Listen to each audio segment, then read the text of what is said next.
"Kiss me like you mean it," she said, unaware he was her new billionaire boss. The rain hammered against the city like it was trying to wash away every secret hiding in its cracks. Maya stood outside the dimly lit cafe, her hands trembling, her breath uneven, her heart running faster than her footsteps had. She had just run out after catching her longtime boyfriend holding someone else's waist, laughing, flirting, living a life she thought she was part of. She was drenched, furious, and completely done with pretending she wasn't breaking. And then she collided into the chest of a stranger hard enough for her umbrella to fly away. She looked up, tears mixed with rain, and whispered the first desperate words that came to her mind: "Please, kiss me like you mean it." She didn't know who he was. She didn't know that man was about to change her life entirely. He hesitated for half a second, stunned by the trembling woman gripping his coat, but then something in her eyes, raw pain, desperation, and the fragile hope of reclaiming control made him step closer. He cupped her cheeks gently, as if she was something precious, and he kissed her softly at first, then deeper, with the sincerity she demanded. The world around them blurred as if the rain stopped out of respect. When they finally parted, she gasped, realizing what she'd done. I'm sorry," she whispered, embarrassed, but the stranger only offered a warm, understanding smile. "My name is Adrian," he said, "and you don't need to apologize." She nodded and thanked him for a kindness he didn't owe her. She rushed away, cheeks burning, wanting the ground to swallow her. She had no idea she had just kissed the new billionaire CEO of Kingston Enterprises, the company she worked for. Nor did Adrian know that the woman he kissed was about to be his new executive assistant. The next morning, Maya forced herself to appear stable as she walked into the skyscraper she'd worked at. For years, people knew her as the hardworking, dependable girl who never missed a deadline, but inside, she felt like an empty shell. She needed this job more than ever. Rent, her sick mother, and helping her younger brother through school depended on her. And today, the company was introducing the new owner and CEO. After the acquisition, she stood among her coworkers, already nervous, until she saw him walk in. Adrian, her heart dropped into her stomach. Adrian's steps faltered when his eyes met hers. Recognition flickered, along with something stronger, but he composed himself instantly, addressing the team with calm authority. Maya prayed he wouldn't say anything. The kiss had been a moment of madness. She didn't want her job tangled with her heartbreak. But then her manager whispered, "Maya, the new CEO, personally requested an assistant who's hardworking and emotionally steady. I recommended you. He wants to see you." Now her throat tightened. She walked into Adrian's office feeling like she was stepping into her own firing, but he didn't mention the kiss, not a word. Instead, he treated her like a true professional. He discussed schedules, presentations, travel plans. She matched his professionalism, refusing to let her personal chaos slip through. But every time their eyes met, she felt the echo of that rain-soaked moment. And Adrian, despite his composed facade, struggled too. He remembered her trembling hands, the pain in her voice. He remembered wanting to protect her for reasons he couldn't explain. As weeks passed, Maya proved herself indispensable. She organized chaotic departments, solved issues faster than senior managers, and handled Adrian's demanding schedule without complaint.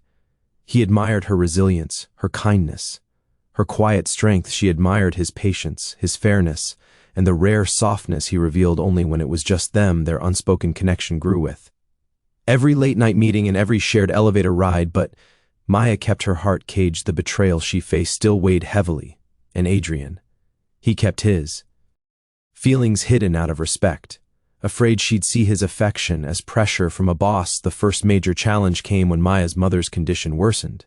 She tried to hide it, working extra hours to afford the treatment, but Adrian noticed her exhaustion, her shaky hands, her forced smiles. One night, he found her crying quietly in the empty conference room after a call from the hospital. "Maya," he said softly. Approaching her, she stiffened, trying to wipe her tears.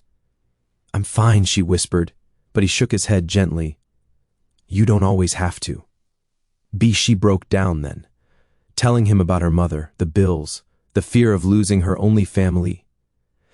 Adrian didn't offer pity. He offered support, time off, connections to better doctors, and an interest-free loan. She refused at first, but eventually accepted when her mother's surgery became urgent. The second challenge struck Adrian. A corporate rival leaked a scandal accusing Adrian of mishandling funds. The board panicked. Investors threatened to pull out. Maya stood by him, investigating documents, contacting departments, staying awake for days to find proof of his innocence. Together, they uncovered the sabotage, exposing the real culprit in a dramatic boardroom showdown that cleared Adrian completely. That moment changed everything. Between them after the meeting, he looked at her with gratitude deeper than words. "I couldn't have done this without you," he said. "You believed in me when no one else did." She held his gaze, her heart softening in ways she didn't expect. Yet the biggest challenge was internal.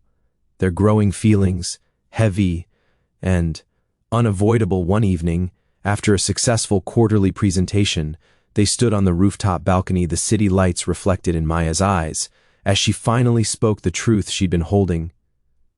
"I've been afraid," she admitted, "of falling again, of trusting again." Adrian stepped closer. "Maya, I never want to be another reason you hurt." His voice trembled with sincerity. "But I can't pretend I don't care about you." She looked at him, really looked, and saw not a billionaire boss, not a stranger from the rain, but a man who had shown her warmth, respect, and tenderness from day one.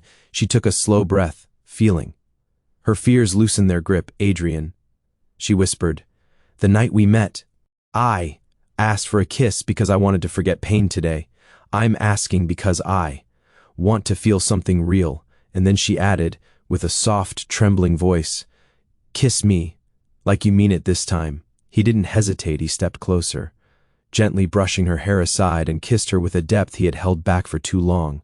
Slow, sincere, full of everything he couldn't say in words. Maya's heart didn't run away this time. It opened, it healed, and for the first time in a long time, she felt like she belonged somewhere safe. Months later, Maya's mother recovered, her brother got into a good college, and Maya herself received a promotion she earned with hard work. She and Adrian built a relationship based on trust, respect, and honesty, balancing their professional boundaries with their growing love. The challenges hadn't broken them, they had shaped them. Maya learned she was stronger than the heartbreak she survived.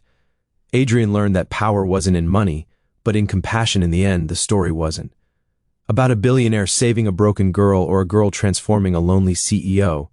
It was about two wounded hearts finding the courage to love again, to trust again, and to grow together. And the message they lived by was simple but powerful. Real love doesn't demand perfection.